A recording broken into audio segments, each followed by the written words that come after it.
जय श्री राधे मित्रों। बहुत बहुत स्वागत है आप सभी का हमारे यूट्यूब चैनल पर। मित्रों,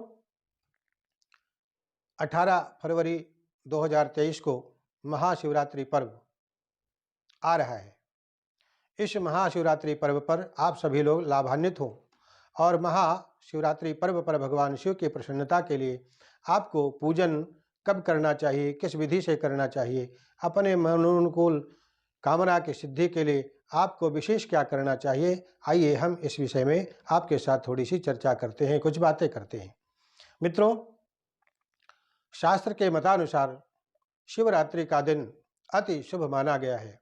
पौराणिक मतानुसार इसी दिन भगवान शिव के दिव्य ज्योतिर्लिंग प्रकट हुए थे। इसी कारण से महाशिवरात्रि पर्व मनाया जाता है और दूसरे कुछ प्रामाणिक तत्वों के अनुसार शिव और शक्ति का मिलन ही शिवरात्रि कहलाता है। शिव और शक्ति का मिलन ही महाशिवरात्रि पर्व कहलाता है, अर्थात आज के दिन ही शिव और शक्ति का मिलन हुआ था, संयोग हुआ था। तो मित्रों, अब इस महापर्व के ऊपर हम सभी सदियों से अनेक प्रकार से भगवान शिव की प्रसन्नता के लिए पूजन, पाठ, जप इत्यादि करते चले आए हैं।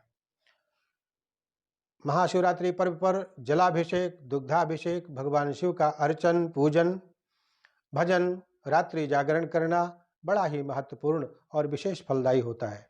तो आइए हम जानते हैं कुछ काम्य प्रयोग के अनुसार कि इस महाशिवरात्रि पर्व पर आप अपनी कामना सिद्धि के लिए किस प्रकार से पूजन करें।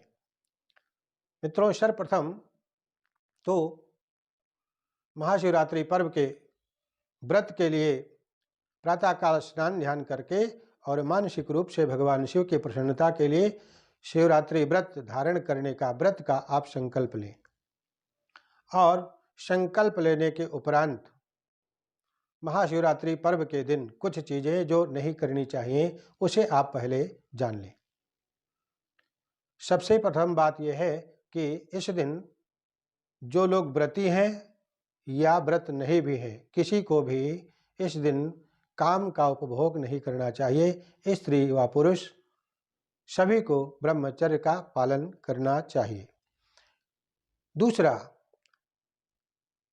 असत्य भाषण करने से बचें।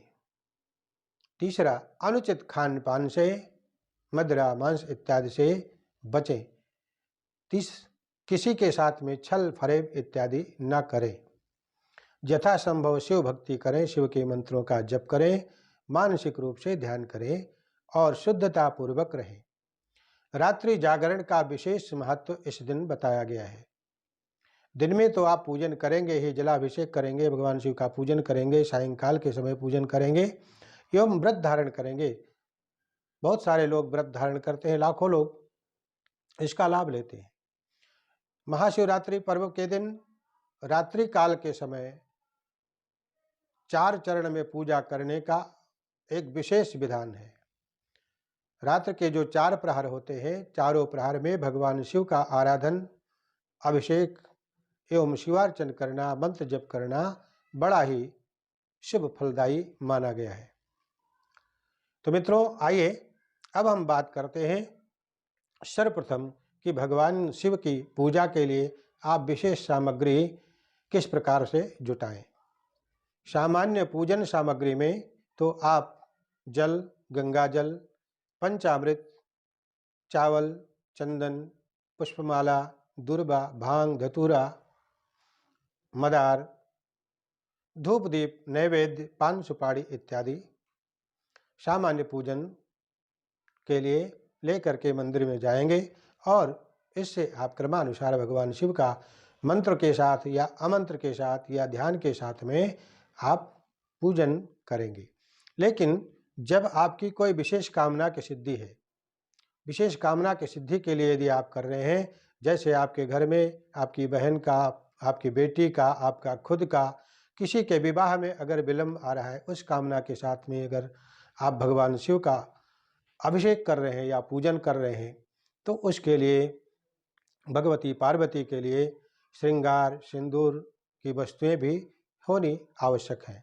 तथा अगर आप स्त्री जातक हैं तो पूजन करते समय और पूजनोपरांत एक विशेष मंत्र का जप करें और अपना रात्रि का जागरण करें। हे गौरी शंकरार्धांगी यथा तम शंकर प्रिया तथा माम कुरु कल्याणी कांत कांताम सुदुर्लभाम।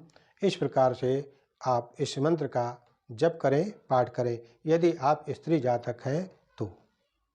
और अगर आप पुरुष जातक हैं तो पत्नी मनोरमाम देहि मनोवृत्तानुसारिणीम तारिणीम दुर्ग संसार सागरस्य कुलोद्भवाम। इस मंत्र का आप जप कर सकते हैं अथवा शिव चालीसा का पाठ भी आप कर सकते हैं।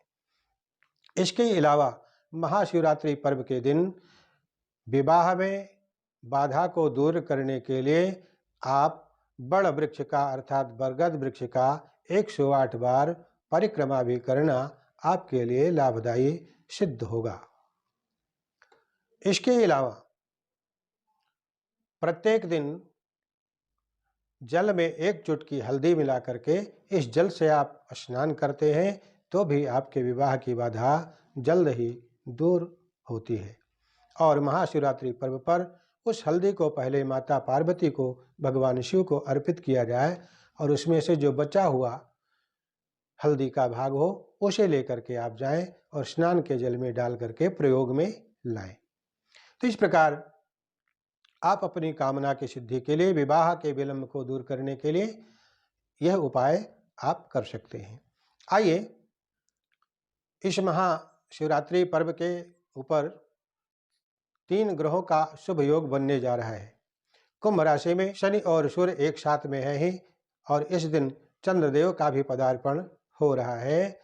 कुंभ राशि में 3 ग्रहों का त्रिग्रही योग बनने जा रहा है जो बड़ा ही शुभदायी योग होगा, शनि सूर्य और चंद्रमा का। आइए अब जानते हैं कि शिवरात्रि के दिन 4 प्रहर के पूजन का समय क्या होगा। आप इसे नोट कर लें। प्रथम प्रहर की पूजा शाम को 6:35 से 9:42 तक। दूसरे चरण की पूजा 9:37 से 12:49 तक। तीसरे प्रहर की पूजा 12:49 से 3:48 तक और चौथे चरण की पूजा 3:48 से 6:55 तक। ये चारों चरण का पूजन चारों प्रहर में निश्चित रूप से प्रभावी रहेगा। और जो लोग व्रती हैं उनका पारणा अगले दिन अर्थात प्रातःकाल 19 तारीख को 6:11 से लेकर के दोपहर 2:41 तक पारणा का विधान रहेगा। इस बीच में आप कभी भी अपने व्रत का पारण कर सकते हैं। तो मित्रों, ये रहा भगवान शिव के रात्रि के 4 चरण के पूजन का समय। एक बात और, भगवान शिव की पूजा में, अर्चना में या अभिषेक में केतकी एवं चंपा का फूल आप कदापि भगवान शिव को न चढ़ाएं। ये अनुचित है और इसका नुकसान ही होता है। दूसरी बात, भगवान शिव के ऊपर आप तुलसी पत्र न चढ़ाएं। तुलसी की मंजरी अभिषेक में इसका विधान है। सिर्फ तुलसी माता के जो फूल होते हैं ऊपर के, आप उसे भगवान शिव को अर्पित कर सकते हैं।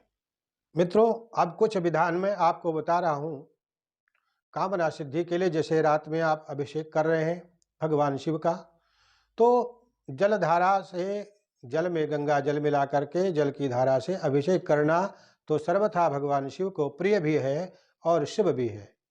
इसके अतिरिक्त यदि आपकी कोई विशेष कामना है, जैसे वंश की वृद्धि नहीं हो रही है, तो वंश की वृद्धि अगर आप चाहते हैं तो इस कामना से संकल्प लें और विशेष रूप से घी के द्वारा भगवान शिव का अभिषेक करें। आपके कामना की सिद्धि अवश्य होगी। यदि आपकी बुद्धि विवेक काम नहीं करती, विद्वता नहीं आ रही है, स्मरण शक्ति साथ नहीं दे रही है, तो दूध में शक्कर मिला करके और भगवान शिव का अभिषेक करें तो आपको विद्युता की प्राप्ति हो सकती है। यदि कोई पुरानी से पुरानी बीमारी आपको लगी है, बहुत सारी दवा, बहुत सारा इलाज करने के बावजूद भी अच्छा नहीं हो रहा है, तो ऐसी कामना से आप भगवान शिव का अभिषेक कुशोदक के द्वारा करें अथवा शहद के द्वारा करें। गंभीर एवं पुरानी बीमारी से आपको अवश्य लाभ होगा। कुशोदक से अभिषेक करने से रोग का नाश होता है, आरोग्य मिलता है। गाय के दूध से भी यदि आप अभिषेक करते हैं तो इससे वंश बढ़ता है, पुत्र की प्राप्ति होती है और साथ ही परिवार में आरोग्यता की वृद्धि होती है। जल में शक्कर मिला करके अगर आप मीठे जल से भगवान शिव का अभिषेक करते हैं तो भी संतान का सुख प्राप्त होता है। यदि आप मोक्ष की कामना रखते हैं, सांसारिक वृत्तियों से ऊपर चढ़ के आप निष्काम होकर के सिर्फ मुक्ति चाहते हैं, तो आप भस्म से भगवान शिव का अभिषेक करें मोक्ष की प्राप्ति के लिए। अगर शत्रु बाधा आपको सता रही है तो शत्रु शमन के लिए विशेष परिस्थिति में आप भगवान का अभिषेक, शिव जी का अभिषेक सरसों के तेल से भी कर सकते हैं। अगर आप लक्ष्मी की वृद्धि चाहते हैं, श्री की वृद्धि चाहते हैं, स्थिर लक्ष्मी नहीं होती है, स्थिर लक्ष्मी अगर आपको चाहिए तो भगवान शिव का गन्ने के रस के साथ में आप अभिषेक करें, आपकी कामना की पूर्ति अवश्य होगी। इस प्रकार भगवान शिव का अनेक अनेक कामना के साथ में आप अनेक अनेक द्रव्यों के साथ में अभिषेक, और अभिषेक के बाद में भगवान शिव का अर्चन करना चाहिए। अर्चन वो आप अक्षत के द्वारा कर सकते हैं, पुष्पों के द्वारा कर सकते हैं, जैसे आपके पास में वस्तुओं की व्यवस्था हो उस प्रकार से आप भगवान शिव का उनके 1000 नाम के द्वारा, उनके 108 नामों के साथ आप अर्चन अवश्य करें। पूजन में विशेष रूप से इस दिन जब आप भगवान शिव का पूजन कर रहे होते हैं तो भगवान शिव के पूजन में अक्षत तो आपको चढ़ाना ही है, उसके साथ साथ में काले तिल और जौ का प्रयोग भी आप करें। थोड़े से काले तिल चढ़ाएं।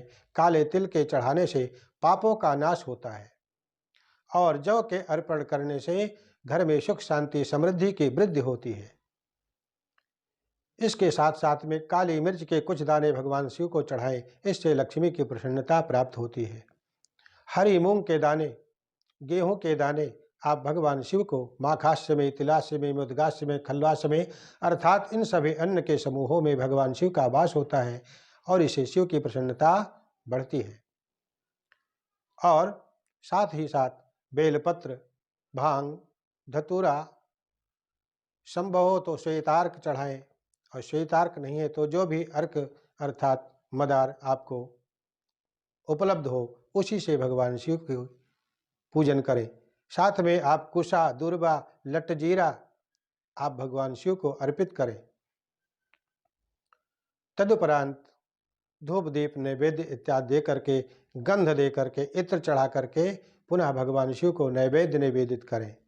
पान सुपारी, लौंग, इलायची के साथ में आप भगवान का अर्चन करें, पूजन करें, दक्षिणा प्रार्थना इत्यादि करें। और रात्रि जागरण तो इस दिन अवश्य ही करना चाहिए, जो महान पुण्यदायी होता है। जितना समय आपका पूजन अभिषेक में लगता है उतना समय आप पूजन करें। तदुपरांत एकांत में बैठ करके आप विश्राम भी करते रहें बैठे बैठे, और मानसिक रूप से भगवान शिव के मंत्रों का, जैसी आपकी रुचि है, ओम नमः शिवाय अथवा त्र्यंबक मंत्र, या फिर ओम अघोराय नमः, ओम सद्यो जाताय नमः, ओम ईशाय नमः, ओम भैरवाय नमः, ओम रुद्राय नमः, किसी भी मंत्र का आप मन ही मन अपने कामना की पूर्ति के लिए, भगवान शिव की प्रसन्नता के लिए आप जप करें। इस प्रकार सारे रात में चारों चरण का पूजन करें। संभव हो तो प्रातःकाल एक छोटी सी हवन भी करें या कराएं। तदुपरांत भोजन बना करके भगवान शिव का भोग लगाएं, गाय को, बैल को भोजन कराएं, उनके निमित्त भोजन निकालें। तदुपरांत ब्राह्मण ब्राह्मणी का भोजन करा करके और आप अपने व्रत का पालना करें। इस प्रकार से यदि आप भगवान शिव के व्रत एवं पूजन के विधि को संपन्न करते हैं, निश्चित रूप से आपकी कामना की सिद्धि अवश्य होगी, इसमें जरा सा भी संशय नहीं है। तो मित्रों, आप सभी इसका सदुपयोग करें और आप सभी के मनवांछित फल की प्राप्ति हो, आपके कामना की सिद्धि हो। इसी कामना के साथ इस अंक में बस इतना ही। आप हमारे इस वीडियो को औरों तक शेयर करें एवं हमारे चैनल को सब्सक्राइब अवश्य करें। जय श्री राधे।